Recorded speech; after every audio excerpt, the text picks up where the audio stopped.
mabuting magulang ang hindi nakikialam sa outfit ng anak. O baka naman ikaw yung tipong hindi tayo aalis at hindi mo sinusuot ang pinili kong damit dahil nahihiya ka sa sasabihin ng ibang tao. Hinahayaan mo bang magmukhang payaso ang anak mo pag lumalabas kayo? Bakit nga ba mas importante sa atin ang aesthetics ng Instagram kaysa sa kaligayahan ng bata na magsuot ng paborito niyang lumang damit paminsan-minsan? Dito po sa stage na to guys, no, mahilig bang explore ang anak mo? Gusto niya mag-Spider-Man costume sa kasal o kaya naman mag-boots at jacket kahit tirik na tirik ang araw sa labas? Para sa atin po, fashion disaster nga yan. Pero para sa anak mo, ito ang unang pagkakataon na nararamdaman nilang may control sila sa buhay nila. Panoorin mo nga dulo itong video nito.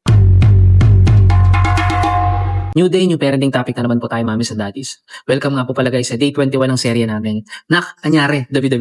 Pasok na tayo guys sa huling 10 araw natin. Ngayon po, ang topic naman natin, the little professional fashionista. Alam kong sasabihin nyo, daddy, nakakahiya naman pag ganyan ang suot ng anak ko. Pero pakinggan nyo po ito. Ang pagpili po ng sariling damit ay hindi tungkol lang sa forma. Yan po ay tungkol sa autonomy at decision making ng bata. Kapag hinayaan mo siyang pumili, tinuturuan mo siyang magkaroon ng sarili niyang boses at tiwala sa sarili. Dapat ba magsuot ng costume ang anak mo kahit sa loob lang ng simbahan? Sino ba ang masusunod? Ang dress code o ang imahinasyon ng anak mo? Mapapaisip ka na lang talaga.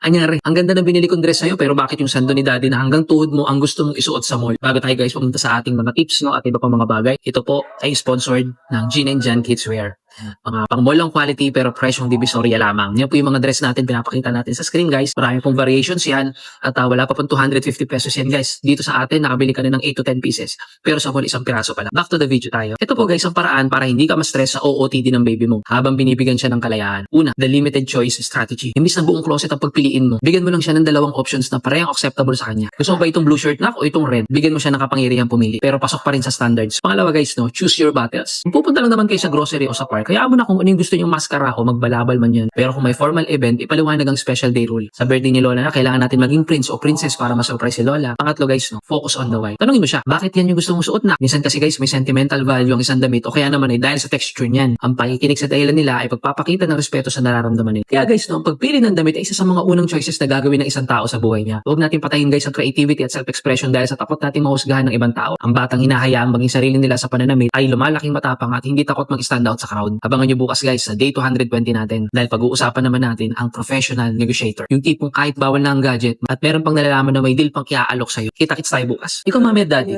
naniniwala ka ba na dapat bang aesthetics palagi ang outfit ng anak o hayaan silang maging baduy basta't masaya sila? I-comment mo na ang pinaka-weird na fashion combo na isinuot ng anak mo sa labas.